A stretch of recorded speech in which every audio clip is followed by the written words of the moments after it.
That Savage Garden. This is Maria. Hello. Hello, Graham. I'm going to talk like this all the way through. Do you look like that? That is from Bunty. In Cheadle. In Cheadle, and that is knitted, you and me, with... I've got slight cankles, Bunty. Can I just tell you that? I mean, I don't in true life, but you've given me cankles, and you've given Graham gout. Yes, I don't think I'm getting a shoe on. But I do remember Bunty and Cheadle made us beautiful teapot covers. Tea cozies, that's what they're called. Tea cozies. That, and now, because you were saying Yes. she made teapots, and I thought, I don't remember teapots. Yes, no, the teapot cozies, I do remember. They were lovely, weren't they? There's And they been did look like us. Yeah, loads of what I say. Tracy, the HR director. See, you never listened to the responses. I do. Well, you must know Tracy, the HR director. When I'm not... Yes, I do. When I'm not... when I'm doing it remotely, I do listen. But normally I'm rushing back on a train via Moscow. Of course. So you missed Tracy, HR director. Jenna from Portsmouth, you'll remember. I do. Because they had a puppy and they asked for advice. Yeah. I think we really helped. Who else? Dawn, Jim, and Griffin the cat. Why are you reading people's names out for me? Because they're people who love you. They're saying I goodbye. see. Oh, Yes. love. Back at you. Why are you reading people's names out? It's the phone book. I'm killing time. I didn't hear the first bit. And they have to say, she's 2 chapters into bumps into the road and Hooray! crying with boredom. Stop it. How dare you? I love that I've mentioned my... No, you mentioned it, actually. My Yeah. B-O-K. Book. My book. You book! B-U-K-E. Yes, as well, you don't need to tell Dawn, Jim, and Griffin the cat. They're reading it already. I There you love go. Griffin the cat. I know it's our last day and we should be doing zoo radio, really. I'm glad the news has reached you. Yeah, finally. Yeah, I do know it's our last My day. agent last night. Yeah, bad news. I read a thing in the paper. Apparently... I saw it on social media. You don't have a job, Maria. Well, apparently you're taking over from Steve Wright on Love Songs. Yeah, absolutely, yeah. Ooh. No, I'm so not... I mean, where did that come from? Why would that... You're way too sarcastic for Love Songs. Can you imagine me? Although I was thinking this morning when I was thinking about our 13 years that you are a bit more sentimental now than we were, both of us, I think, than when we were when we started. Do you think our advice is more empathetic and softer now? No. I've got a TV recommendation that I just must mention because one of the listeners sent it to me because likes my recommendations, Alice and Jack, etc. And it's an Irish thing, and I wondered if you'd seen it, Graham. It's on ITVX. Stop. He's doing a little cat face and rubbing his nose with his paw. It's on ITVX and it's called The Dry. You would know what that is, being Irish. That is the girl who comes back home for a funeral. Yeah. And she's an alcoholic. Is that the one? Yeah. Yeah, well, I watched some. That was good. Very good. Yeah. For some reason, I didn't finish it, but it was very good. So it was Jane Fishwick, thank you very much, who recommended it to me. And I watched it all. And it's dark. It's quite dark. But it's very Irish. The Irish mummy in it is fabulous. Okay. And what I quite liked about it was that it's not so Irish in that it's like a very kind of modern suburb they live in. It's in Dublin, yeah. It's a middle-class family. And Kieran Hines is in it, and it's very, very, very good. Oh, Kieran. Did you watch Saturday Night Takeaway last night? I watched a bit of it. I did, and I mean, it was like being in Italy. I felt like, Watching Italian television. Yeah, it was just... Channel 9. It was fabulous, but crazy. I know, I did think to myself, well done them for getting a live show together that was that frenetic, but I also felt that I needed to take a Valium. I mean, and also, I did feel for anyone. I hope Martha Collison, who's very pregnant, our show chef. She is. She's having my baby for me. I hope she wasn't watching.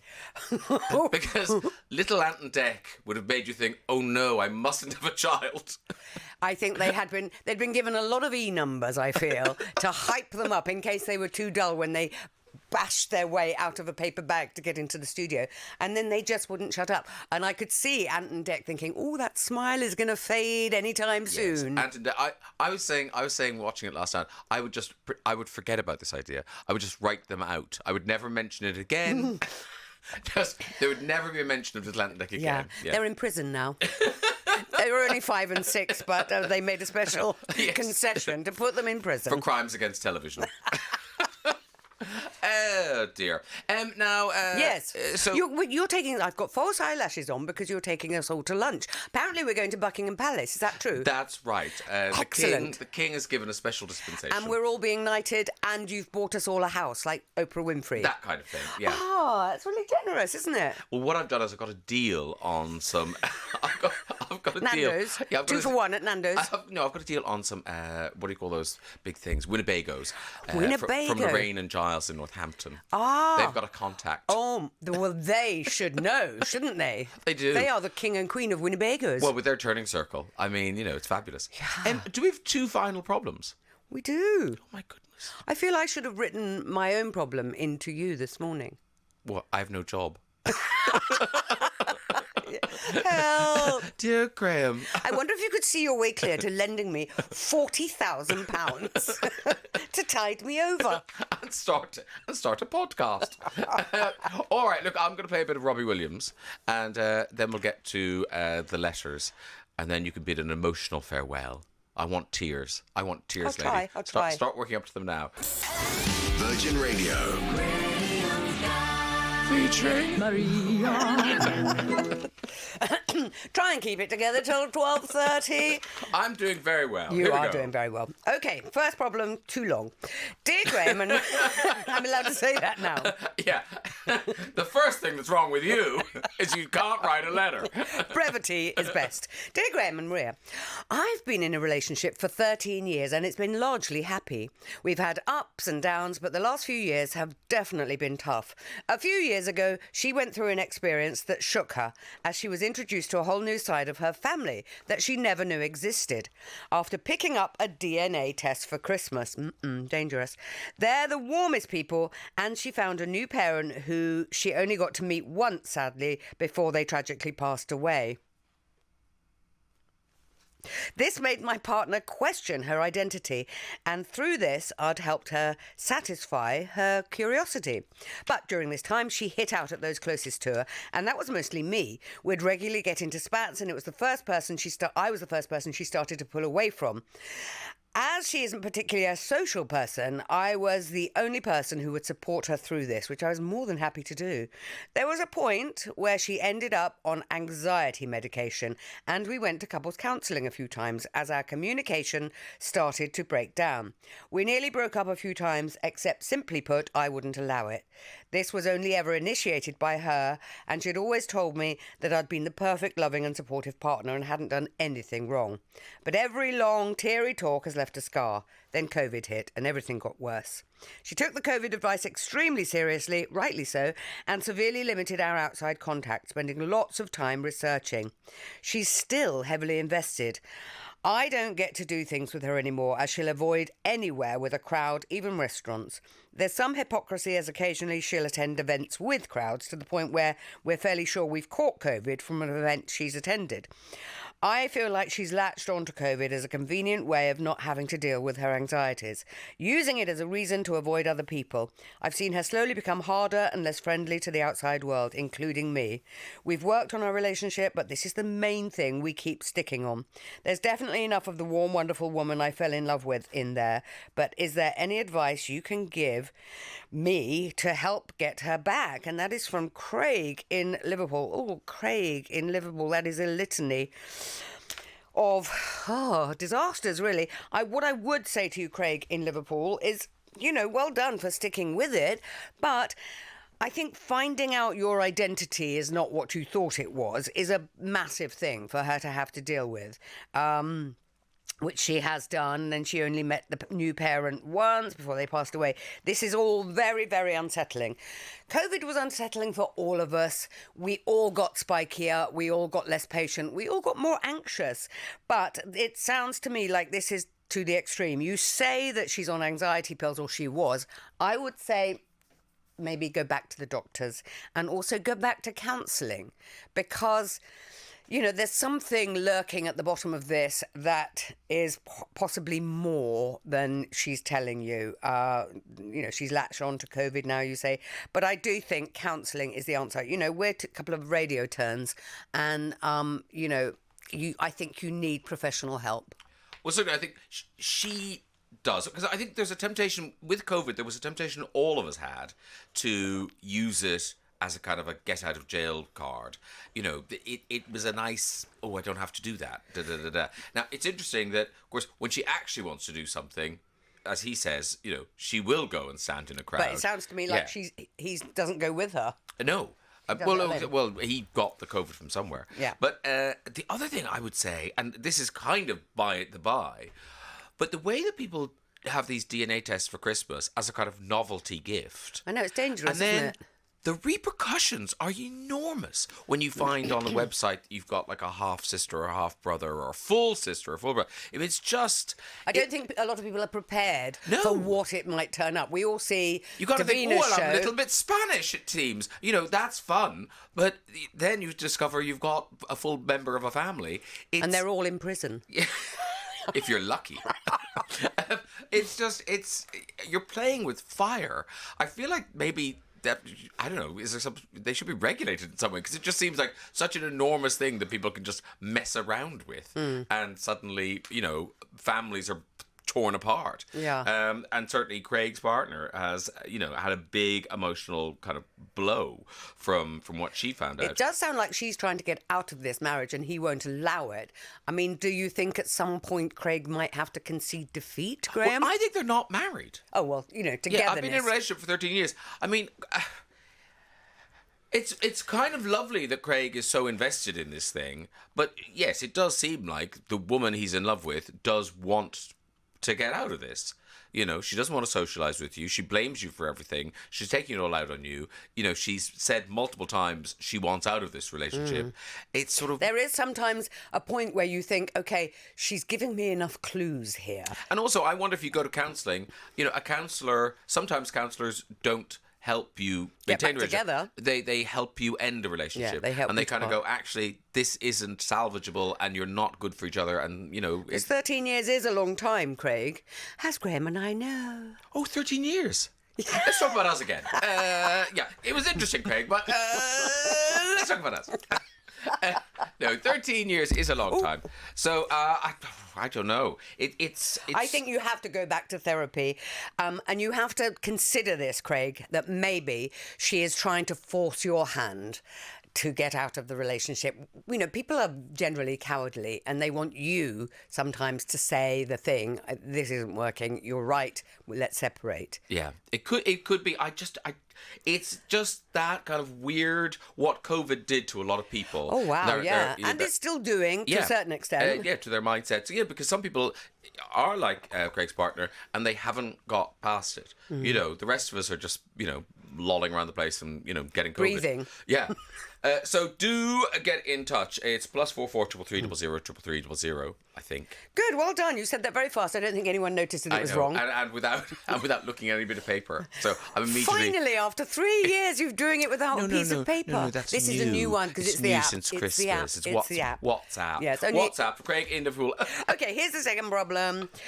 Dear Graham and Maria, it is awkward city in my house at the moment and I need your help. My eldest daughter recently turned 18 and decided not to go to university in favour of training to be an estate agent. She's doing really well and we've been settling into the transition of living together as adults. We've tried to be as hands-off as possible while still maintaining some basic ground rules.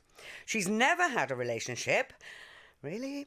But equally never seemed too bothered, and she's had a really good group of schoolmates that we've got to know really well.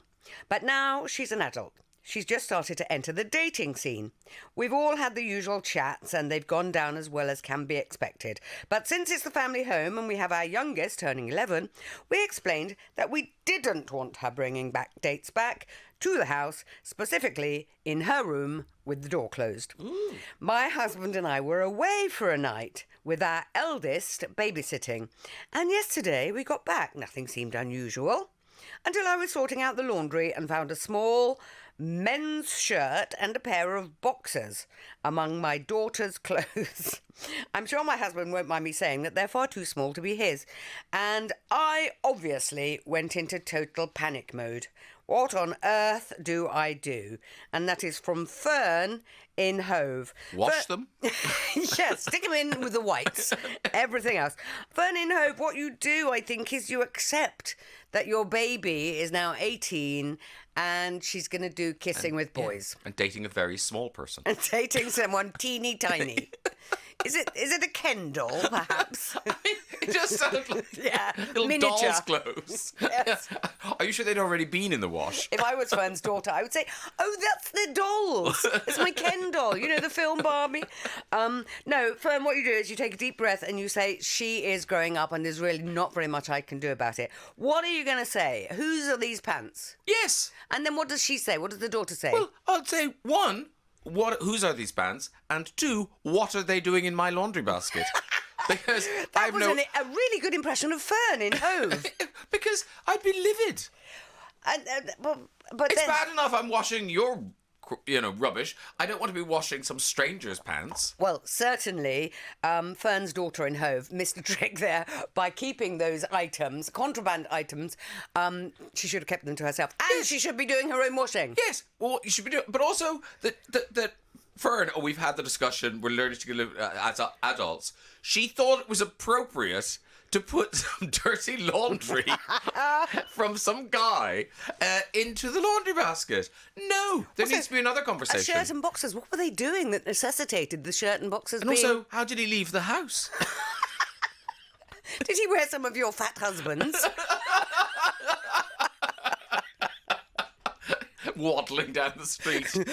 He'll be very easy to spot. Yeah, bit of baler twine, holding his pants up. I think this is going to happen, and this is what young girls do. This is what you do when you're 18 years old. You mess up, and you can have the argument that says, if you want to live like that, then you have to find your own place. But you don't really want her to leave Fern in Hove. You just don't want her to bring other people's laundry home. Yes. And also, I mean, the whole point, you had the thing about, the youngest is turning 11 and blah, blah. So did you take the 11-year-old No, away? she was babysitting the 11-year-old.